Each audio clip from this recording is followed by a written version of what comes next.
Okay, here we go. We are packing. We are getting ready. 7 days in. I don't know if I'm ready, but I'm gonna try my best. So we'll try to get this thing packed and we'll see how this looks.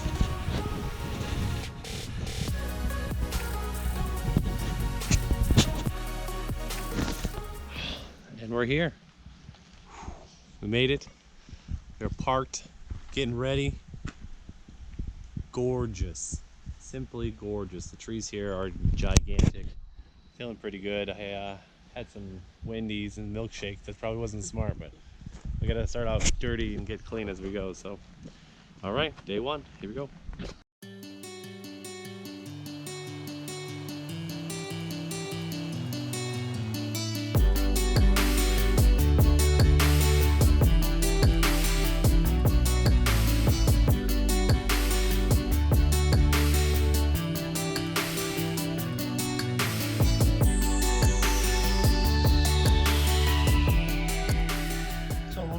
Couple years, my brother and his brother-in-law Ryan have been going on these trips across the country. They did Grand Tetons, they did Glacier National Park, and this year they wanted to do Olympic National Forest. Now, I had been kind of busy with my schedule and things going on, but I really wanted to go. These trips looked amazing, and the hikes are unreal. So I hooked it up, and I decided, well, you know, I can do this. Yeah, this will work for my schedule. I can take care of this. Even though we got the baby, everything is going to be all right. We can do this. And you say, why do you want to go to Olympic, Cody? Why do you want to do this? What makes it so special? Well, let me show you. Olympic National Park is home to a crazy ecosystem. There's coastline, forest, mountains, everything. I mean, even look at the little meadows with deer. I was sold. And I've done this hike when I was a kid, but as an adult, I really wanted to look forward and kind of introspectively look at, like, you know, some of the wonders when you see as an adult are different than when you see them as a kid. And I wanted to re-experience this, I guess, as with a fresh set of eyes, or a more refined set of eyes. Okay, we stopped and got some water, creek. It's not bad, brisk. Took a little swim. Not really a swim, more like a hiking path. We got some fresh water, so we're all set up. We found a little campsite. So, you guys, I'm eating some small stuff. We're set up for the first night. It's getting late. You know, I got in the water a little bit, like I said. It was really nice. A little cold, but perfect for this time of year. And we set up our camp. Kind of tight quarters. We got Nick lying here in the path. Ryan up here on the plateau edge. Step. And then over here we have a campfire. The boys hanging out, watching the river. Not bad, not bad. Hanging out in the trees. It's a pretty sweet little spot. I got the creek right over here off on the right. Hanging between these two trees. We got a little cover up here, so not too bad. And I have all my rig set up on the tree. The best part about this spot, though, is that I get all of these fresh berries here, salmon berries over here, and then right next door to me, I got big old blueberries. So, pretty cool little spot. And probably gonna get close to bed. See you guys tomorrow. This is that has a temperate rainforest in North America. So if you want to see something like this, you got to get out to the peninsula and check out the ferns and the berries and all the creeks. It's nice. It still have a high level of humidity, but for the most part, the trails are well kept and the weather is perfect. 75, breezy. And the water temps may be around 55. Not bad. Alright, day 2, about 13 miles in. Got an awesome waterfall. Yeah, with my brother eating wild berries. My brother and me are going organic.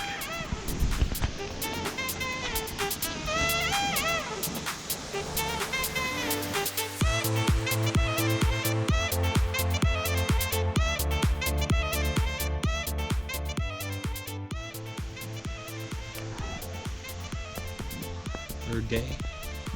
Camp is quiet. Got myself some coffee.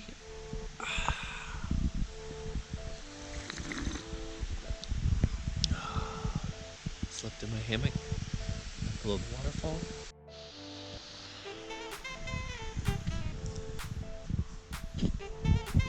Shall we?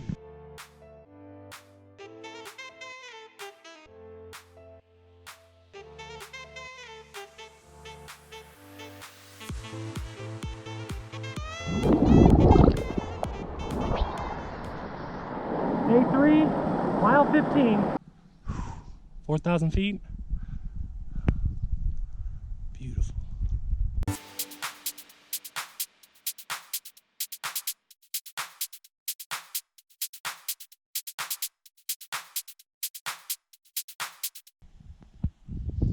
How you doing? Fabulous. From the top, let's go. Right, here we go now. That man's group on the mic. Good morning, Marmot Lake. This is what I was fucking born to do. Let's go. All right, mile 27. Duck Wash campsite. It's gorgeous. The guys are doing good. Man, hanging it out. sucks. Looks like Nick's going across the log. Let me take off my hat.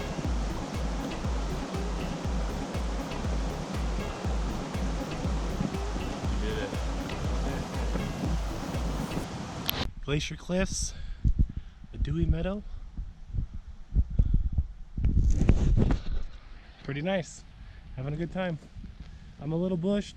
These guys are going pretty fast, but I'll try to keep up. Down these deluxe little blueberries right off the trail. So we're gonna stop for a berry snack. Black bear right over there. He's just overlooking the trail. He's gonna make some noise, so I'm just gonna stop and wait here for a bit.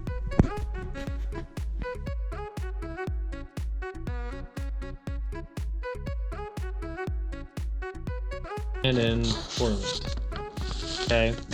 We go from Portland, we quickly get our car, and we go up the I-5 and around.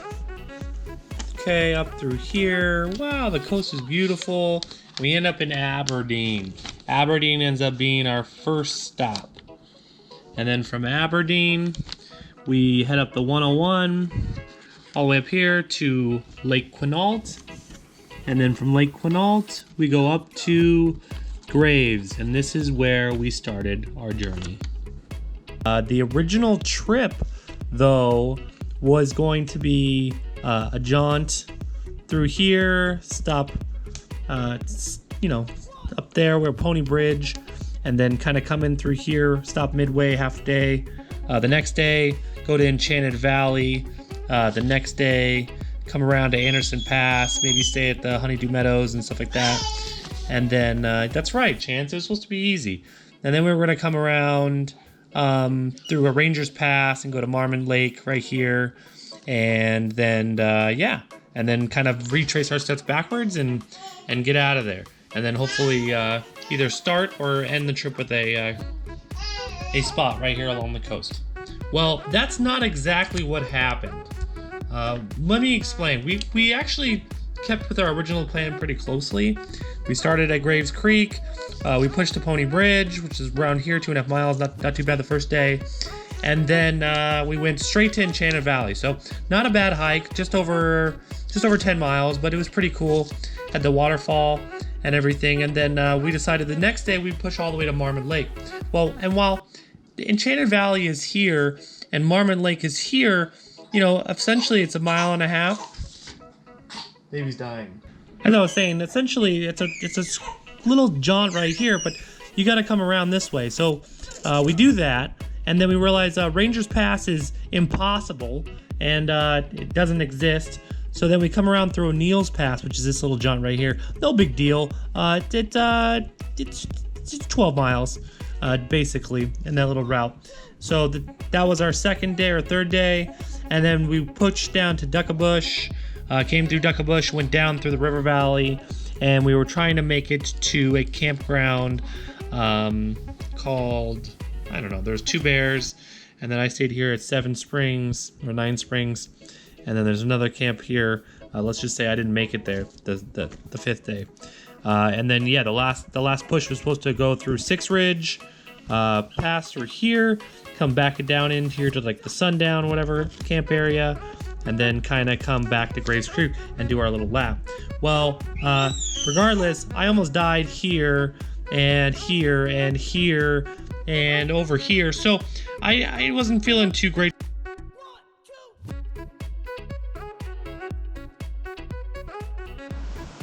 Ryan, good afternoon.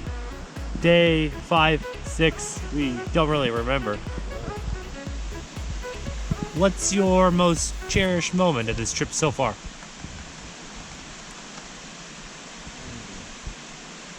Catching my first fly fish. Catching his first fly shoot. Very nice. Nicholas, what is your least enjoyable experience of this trip so far? Worrying about you. Making sure that you get back to camp with us. Thank you. Little brother. Thank The you. little brother Appreciate that. syndrome. Sorry. Yeah. Cheers. Do you have a highlight of the trip though? Every day is the highlight. Every day? Look at this. One single moment? Right now. Right now. And Nicholas, the star of the show, the prima donna, the up and coming, 20 years old, going on 21.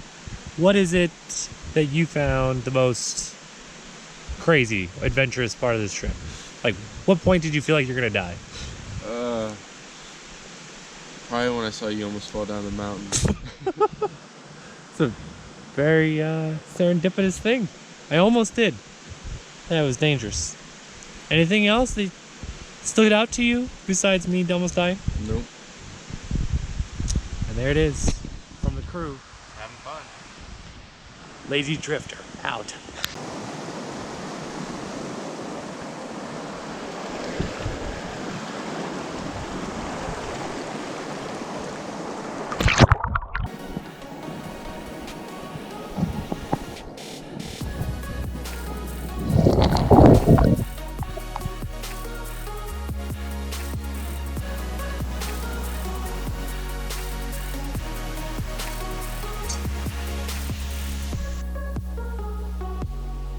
Out of staircase. We're just leaving. How do you feel? Man, we're in here like swimwear now, baby.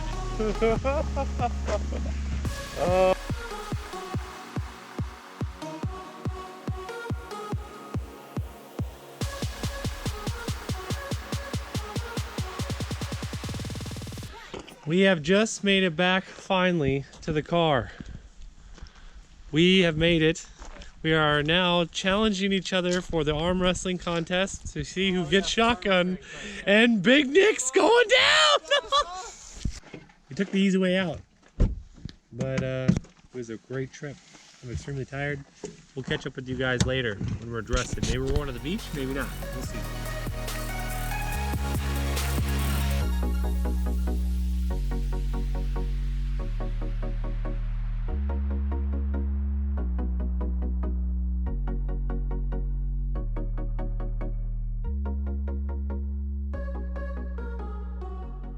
So these are going to be my 5 essential things for the trip.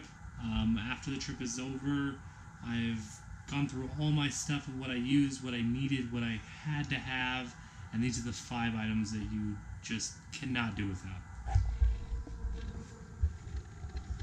1, a great set of boots.